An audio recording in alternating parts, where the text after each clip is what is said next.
Donc à lire le texte de notre prédication d'aujourd'hui qui est tiré de Luc chapitre 11 à partir du verset... Nous lirons à partir du verset 9. Et moi je vous dis, c'est Jésus qui parle, et moi je vous dis, demandez et l'on vous donnera. Cherchez et vous trouverez, frappez et l'on vous ouvrira. En effet, tous ceux qui demandent reçoivent, et celui qui cherche trouve, et l'on ouvrira à celui qui frappe. Quel père parmi vous donnera une pierre à son fils s'il lui demande un pain? Ou bien s'il demande un poisson, lui donnera-t-il un serpent au lieu d'un poisson? Ou bien s'il demande un œuf, lui donnerait un scorpion? Si donc, mauvais comme vous l'êtes, vous savez donner de bonnes choses à vos enfants, le Père Céleste donnera d'autant plus volontiers le Saint-Esprit à ceux qui le lui demandent. Seigneur, aide-nous à trouver dans ta parole ce que tu veux nous donner comme nourriture pour aujourd'hui. Inspire-nous, aide-nous à nous concentrer sur toi, que ton Saint-Esprit puisse nous conduire dans notre réflexion et dans nos réactions par rapport à ta parole. Amen. La semaine dernière, nous avons lu la première partie de ce chapitre où Jésus donne un enseignement sur la prière. Donc c'est la version de l'évangile de Luc, du Notre Père, que l'on trouve de manière plus développée dans Matthieu chapitre 6. Mais ici, nous en avons une version résumée. Nous avons réfléchi dimanche dernier à pourquoi Luc avait choisi de résumer un petit peu cet enseignement sur la prière. Il s'agissait surtout du contenu de la prière, ce que nous pouvons dire à Dieu lorsque nous nous approchons de lui dans la prière. Et d'ailleurs, les disciples avaient demandé à Jésus de leur enseigner comment prier, ayant entendu Jésus lui-même en train de prier. Et donc, après avoir donné cette leçon de prière à ses disciples en réponse à leur demande, Jésus illustre cette leçon de prière en utilisant deux analogies. La première de ces analogies, que nous n'avons pas lue ce matin, est l'histoire d'un homme. Beaucoup d'entre nous connaissons l'histoire d'un homme qui voit arriver des visiteurs voyageurs en pleine nuit. Ce n'est pas un moment très convenable pour toquer à la porte de quelqu'un, mais voilà que cet homme, en pleine nuit, voit débarquer des voyageurs visiteurs. Et comme il n'a pas de nourriture dans sa maison pour leur donner à manger, il court chez un ami demander quelque chose à manger pour les dépanner. Or, l'ami chez qui il court pour demander de l'aide, pour demander du pain, est lui-même couché avec ses enfants, toute sa famille, tout est éteint. Et lorsqu'il entend toquer pour que quelqu'un vienne, hey, donne-moi du pain, il est tenté de dire, oh mais t'as vu là? Tu me déranges, tu vois pas que je suis couché? Mais Jésus souligne que personne ne ferait ça. L'ami va se lever, va lui chercher du pain, en raison de l'insistance de celui qui demande. La situation était grave dans la culture de l'époque. Impossible de recevoir un visiteur sans lui donner à manger. Aujourd'hui, dans notre société, cet aspect est beaucoup moins important peut-être. Mais à l'époque, c'était très important. Un peu comme aujourd'hui, on n'hésiterait pas à appeler les services de secours en pleine nuit si quelqu'un montrait les signes d'une crise cardiaque. On n'imagine pas les services de secours dire « Oh, mais vous avez vu là? On est couchés, nous! Vous nous dérangez à nous appeler au secours. » C'était un peu la même chose à l'époque. Impensable de refuser. Jésus souligne que l'insistance est importante dans notre vie de prière. En effet, l'insistance indique notre motivation, souligne l'importance pour nous de ce que nous demandons. Si nous prions pour quelque chose aujourd'hui et que nous oublions d'en parler à Dieu pendant 6 mois, cela démontre que nous ne sommes pas très motivés et que notre requête ne nous tient pas vraiment à cœur.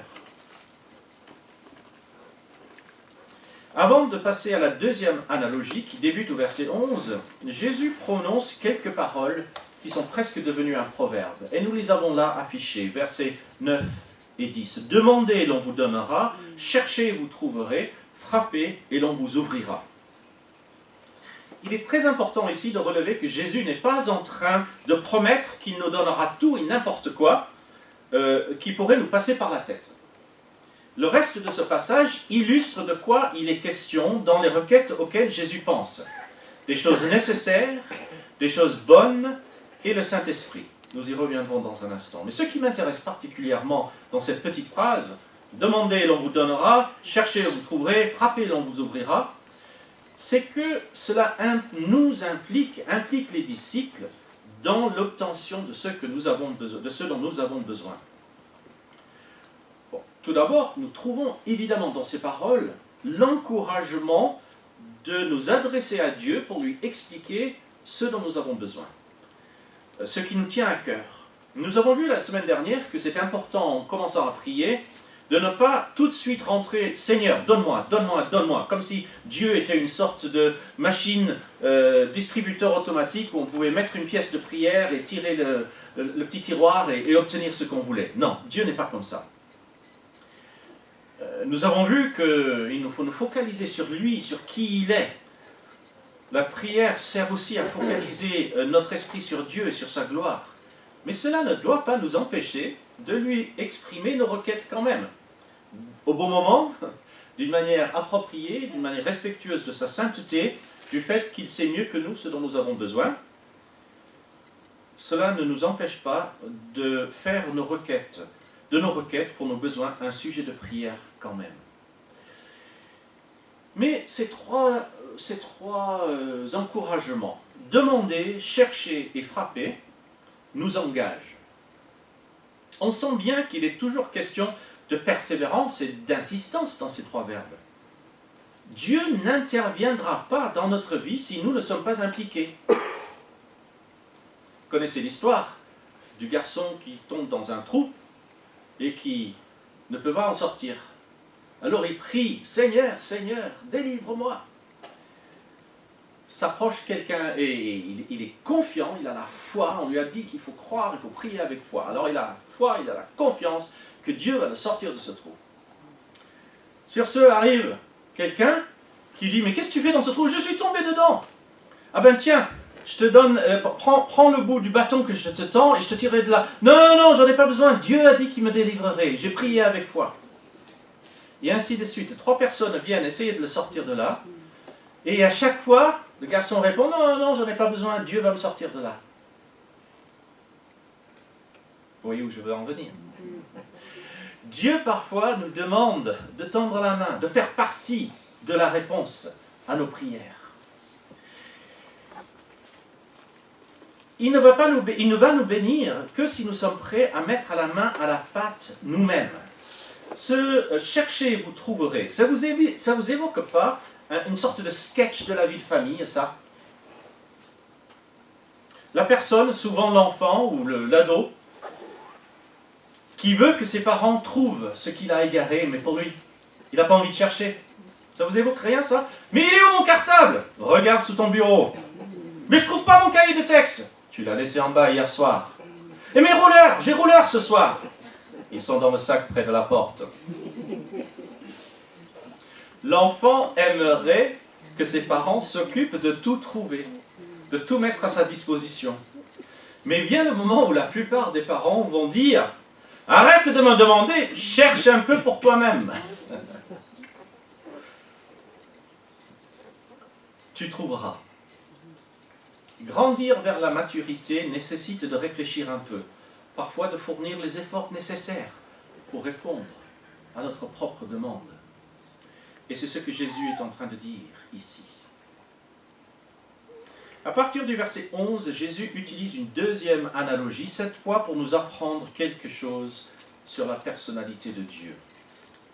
C'est cette analogie de quel père, si son enfant lui demandait du pain, du poisson ou un œuf, lui donnerait quelque chose qui ressemble peut-être superficiellement, mais qui est inutile, sans valeur, voire même dangereux.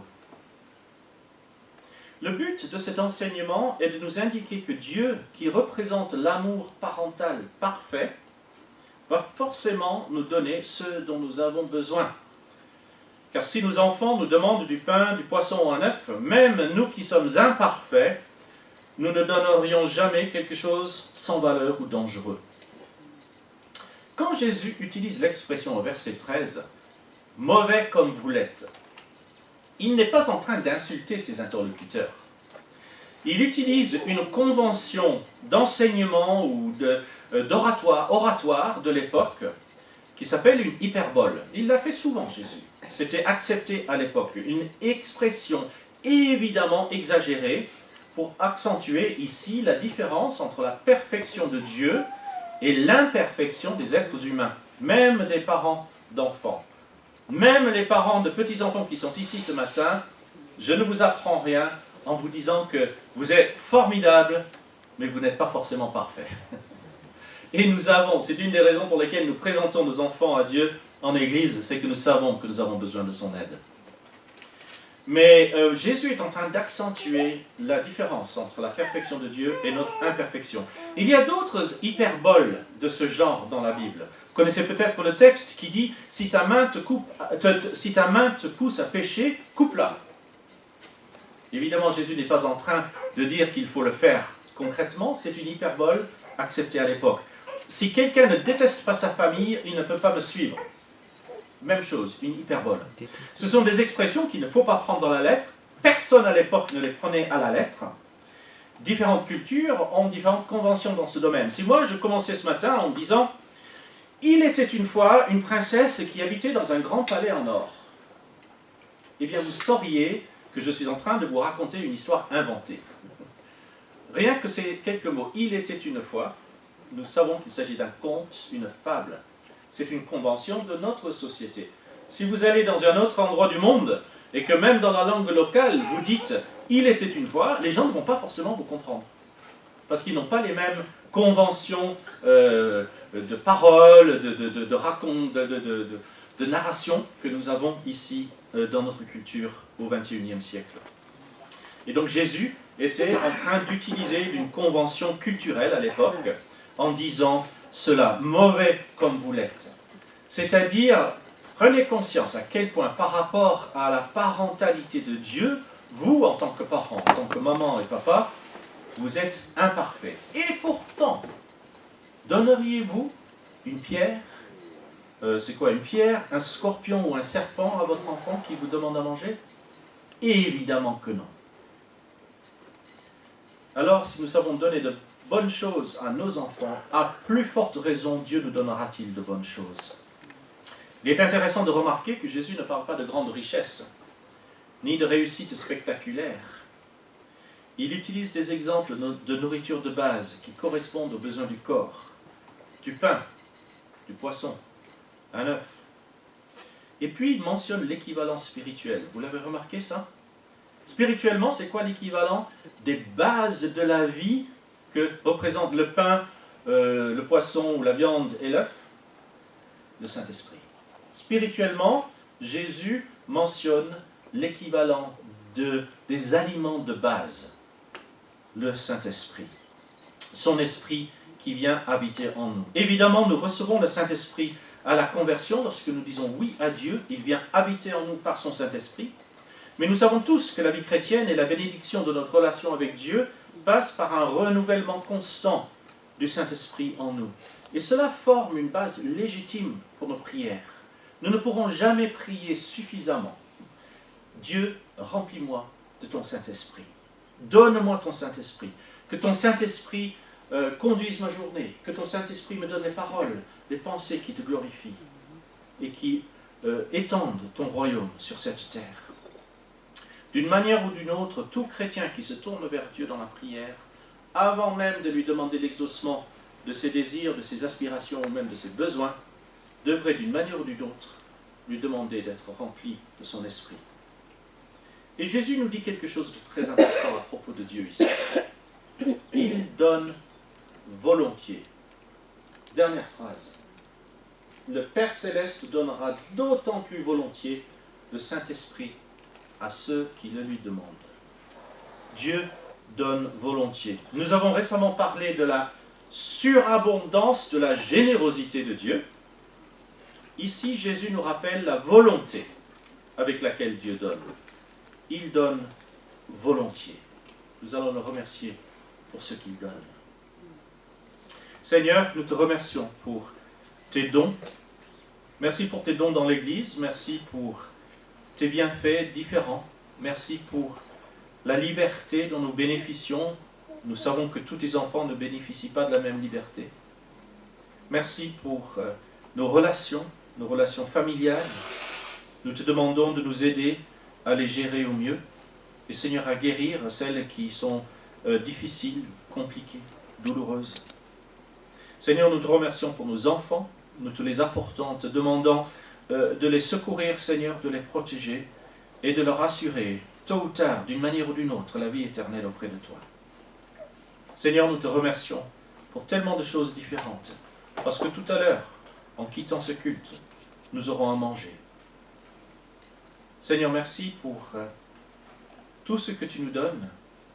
Merci pour ce rappel ce matin, qu'en tant que Père, tu sais ce dont nous avons besoin, et tu t'engages à nous l'apporter. Amen.